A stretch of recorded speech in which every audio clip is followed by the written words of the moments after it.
அதனால நிச்சயமாக முதல்வர் அவர்கள் செல்ல வேண்டும் என்று அவர் எடுத்த டிசிஷனுக்கு தேமுதிக நாங்கள் துணை நிற்கிறோம்.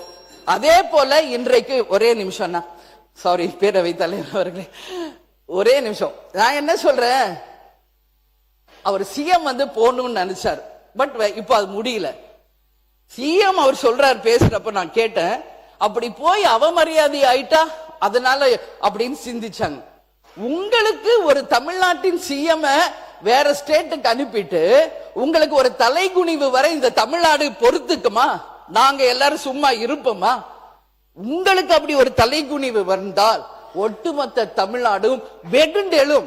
எங்கள் முதல்வரை அவமதிப்பதற்கு எந்த அதிகாரமும் கர்நாடகாவுக்கு இல்லை என்று. அதனால நீங்க அதெல்லாம் யோசிக்காதீங்க. நீங்க மக்களுக்காக, விவசாயிகளுக்காக நீங்க பேசுங்க. உங்களுக்கு எல்லா மக்களும் துணை நிற்பார்கள் என்பதை இந்த நேரத்தில் நான் உறுதியா சொல்றேன்.